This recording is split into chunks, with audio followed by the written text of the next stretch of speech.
Good morning, everybody. So, hey, this is a quick video on my determinate and indeterminate tomatoes. Wanted to talk to you real quick. Hi, Jack. Go lay down. So, I went over last year and looked at what I got and I canned. So, in 21, I had spaghetti sauce, stewed tomatoes, taco sauce, barbecue sauce, ketchup. The recipe I got was a Living Traditions recipe of Living Traditions on YouTube. She had a great ketchup recipe. Before you get all excited about it, though, it did take me 2 days of cooking down the tomatoes to get them to where I needed them. So be prepared. If you're going to make ketchup, it takes a while. She had a big baker that she used, like a big, like a turkey baker that you'd put on the stove. They're like metal bakers. And unfortunately, mine got left in Washington because, we didn't have the room in the truck. I also got 2 gallons of sun-dried tomatoes. I used my Sun Gold cherry tomatoes because I just want that pop of tomato in it. So this summer, I need to make more spaghetti sauce, more stewed tomatoes, and more taco sauce. We're not going to use all of the ketchup. We're not going to use all of the barbecue sauce. So those are the 2 things I don't have to remake this year. And what I've got will last 2 years, I suspect. Maybe 3, depending on how we use it. We do a lot of Taco Tuesdays. So therefore, our taco sauce goes really fast, and it's really good, so it does go quite fast. And I want fresh salad tomatoes, and maybe a slicing tomato. So we'll see how that goes. So to the determinants, as you can see, you're going to get magazines in the mail. And this is my Seed Saver. Seed Saver is a nonprofit group that does a lot of open pollinated, untreated, non-hybrid, non-GMO. I do a lot of ordering out of here because I like to support them in their work to keep seeds heirloom. If you have an heirloom seed, you can, if you leave fruit or seeds or whatever in the garden and they resprout the next year, those should produce exactly what you had before. So that is exactly why I like my heirlooms. I do a hybrid. I do the Sun Gold cherry tomato. That's a hybrid. I can't save the seeds. I can't grow anything that grew last year because you just don't know. You might not even get any tomatoes off of something like that. Baker Creek, known for their beautiful catalogs. They have a ton of stuff that you wouldn't normally find in a seed catalog, like long beans, soybeans, winged beans, a lot of stuff in there. There's a wasabi pesto I wanted to try. Wasabi, like this one. I don't know what zone this one is. You have to be careful because I'm in Michigan. This company, I believe, it's down south somewhere. Missouri, maybe? So we have totally different zones. So where was that one I was looking at? Wasabi arugula. I love wasabi. I think this is very interesting to have that wasabi flavor. So I'm actually going to buy a packet of this and try it. And then this year I want to try amaranth. Amaranth is a small grain that's really high in protein. And I'd like to try it and see how much I can get to supplement my chicken feed. Because I think that this might be a way to raise the protein level in the chicken feed. Because I don't feel that even though they say it's 12%, my chickens aren't doing as well as they used to. And Game Bird, the last time I looked at Tractor Supply, was going for $21 a bag. So it's very expensive. But as you can see, there's a lot of stuff in here that they don't have. They do a lot of searching in different countries. So there they are. And printed on recycled paper. This is just a really good company. Those are beautiful. I actually love those, but we don't want to get distracted. So this one is my Johnny Seed Select Seeds. Free shipping on orders over $200, but you know what? If you spend $200, there's the least they could do. Ship it for free. I mean, they're seeds. They're not heavy. Unless you're getting potatoes and stuff. And then I have my my Territorial Seed Company. I found these people when I was a master gardener. They're out of Oregon. They are used to selling to people who are from the Pacific Northwest or in California on the West Coast. So a lot of their varieties are good for that weather. There are all sorts of different seed companies, and you are going to have to be careful when you're buying seeds. You need to really know what you're doing, because your big chains, which are what most of us are buying from nowadays, we don't have the small, independently owned places to buy from. They're going to sell you things that don't grow. Tractor Supply, and they're notorious for it. Last summer I went in, I was looking for fruit trees, and they had Zone 6 peach trees for sale in a Zone 4. There's absolutely no way those peach trees are going to live. They're just not going to make it. You cannot. That'd be like trying to grow pineapple here. I can't. And so you're going to spend the money on a plant, and then you're going to take it home. You're going to plant it. You're going to fertilize it. You're going to spend your time and your energy trying to get this plant to grow when it cannot live there. They cannot live in your environment. So please check your zones, no matter what you're doing. Number one thing is to check your zones.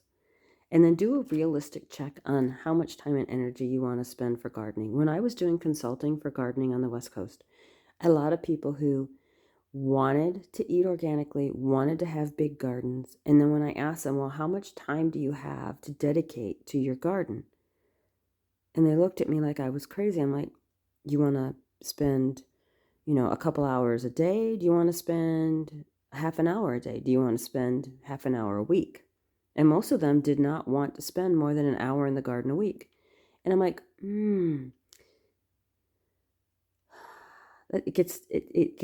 it's hard to do when you only want to spend an hour in the garden a week. You need to plant them. You need to nurture them. You need to fertilize them. You need to grow them. You need to pick them. You need to weed them. There's easier ways to do it with less weeding. You can use fabric. You can use raised beds so you don't have to do any plowing. There are easier ways to do it, but you're not going to go out and plant a garden and then the vegetables aren't going to jump off the vine or the plant, walk into the kitchen, wash themselves, jump into jars, jump in the stove, can themselves, and then stack themselves neatly on your shelf. So be honest about how much time and money you're going to invest. So, back to the tomatoes. Your determinate. Your determinate are compact. They sprawl laterally. They don't normally need staking because they don't spread a lot, and they ripen in a short period of time. Okay? Your indeterminate are your long vines. They require pruning. They're high feeders. They need fertilization with high calcium, and they overwatering with cracks. Your indeterminates too, also, I didn't write it down, probably need to be pruned. So you're going to take all of the suckers that come out and get rid of those. So when you look at these, I want you to think of your determinate plants right here, your determinate tomatoes, as cute little tomato plants that you would put in a pot on your front porch or someplace where people see. They're pretty. They don't sprawl across the sidewalk. They don't need you to stake them. They don't need you to fertilize them. And then they're going to have some flowers. And then they're going to put some little tomatoes on. And those tomatoes are going to get bigger and bigger over the summer. Then the tomatoes are going to turn red. You're going to pick them and you're done. Sweet little tomatoes, that's all they do. Not a big deal. They are your pretty tomatoes who are just there. They grow and they die. They're no good. Your indeterminates are like weeds. They have long vines. They require pruning. They're high feeders. They need fertilization. They need the calcium. They will crack. They need pruning. You need to stake them. You're going to need all sorts of stuff with these because these are going to, as you see, they're long vines. They're going to run across your sidewalk. But with these ones, if you have a early frost or a late frost, let's say in the spring, if these ones have already started flowering and your frost gets those flowers, you're done. These will not produce more flowers. Once they start sending their flowers out, it's over. So when you go to the store and you see that tomato plant that's got like 5 flowers on it starting to fruit, if it's a determinate and you think, ooh, I'll get that one, it's further along, you're not going to get any more than 5 tomatoes off that plant because it's a determinate and it's already decided that that's when it's setting its fruit. This one, if you went and you saw it and it had some flowers on it, you could take this one home, plant it. It's got long vines. It's going to send out more flowers and you're going to have more tomatoes. I normally buy indeterminates because I have that very late frost I could have in, say, June. I could have something come in it with frost a little bit, and it's not going to kill my plant, and it's not going to ruin my harvest for that summer. So your open pollinating is what sometimes they're calling heirloom now. Some of your tomato, your seeds catalogs will tell you which is open pollinating, which is heirloom. But a lot of people have tried to go to all of the heirlooms, so they've changed the wording so that they sell the hybrids. The hybrids are where they make their money off their patent, because you cannot resell a patented or a hybrid plant. And trust me, especially in the world of like petunias, and like that's why they're wave petunias so much. It's a big deal. When I worked the plant sale back for the Master Gardener program, we had people who would donate, and being a gardener, they would save seeds and not realizing that that plant they had bought was a hybrid. And so they would bring it in and they would want us to sell it, and we wouldn't be able to sell it because there was a patent on it. So, you're technically not supposed to save the seeds if there's a patent on something, but they don't tell you that. They don't give you a slip when you buy that pretty flower on your way out the door saying, oh, by the way, you can't save the seeds on this. If it grows again, you're not supposed to keep it because it's patented seed, patented flower. I put some pros and cons. My determinant has pros. There's no staking, no fertilizing, fruit all at once. This is a good one if, that's what you want. If you want tomatoes all summer long and into the fall till the last frost, I wouldn't get a determinant. The cons are the frost can kill the flowers. I already told you about that. And they fruit all at one time. So if you're going to process, and let's say you decide you want to process tomatoes and get rid of all your tomatoes at once, I would get determinants because they're all going to be ripe around the same time. And you can bring them in, process them, and be done canning tomatoes or processing tomatoes. I mean, last summer I think I processed tomatoes for 2 months, but that's just how I did it.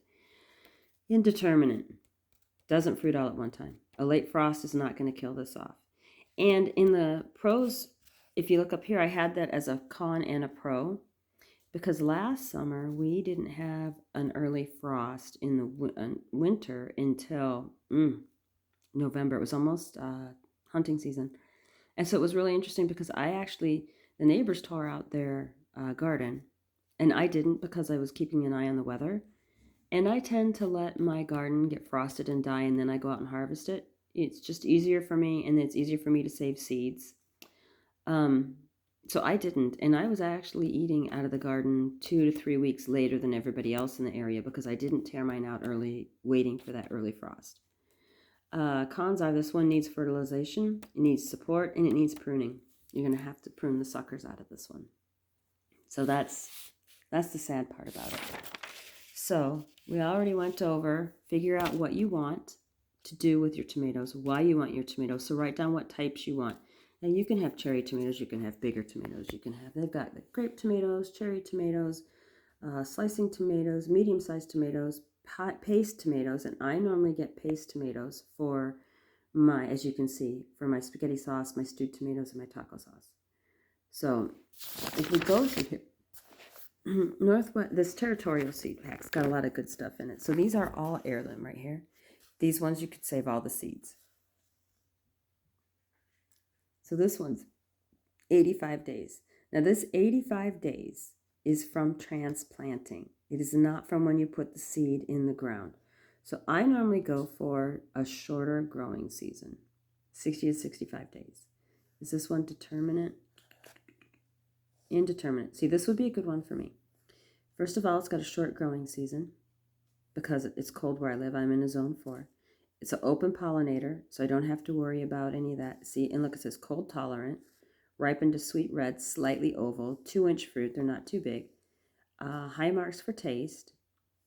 Pumps out fruit through the entire season, which is why it's an indeterminate. So here you go. This would be a possibility for me because I like that short day. Now, if I lived in Florida, I might want something that has a really long one, like an 85-day breakfast. Or what about this one? 75 days. I don't think I have. Oh, look at this one. 90 days. It is an open pollinated. Pineapple, they're very pretty. They would look gorgeous on a plate. Let's see, what else have we got? It's won some taste tests. It is indeterminate. So it will produce all summer long.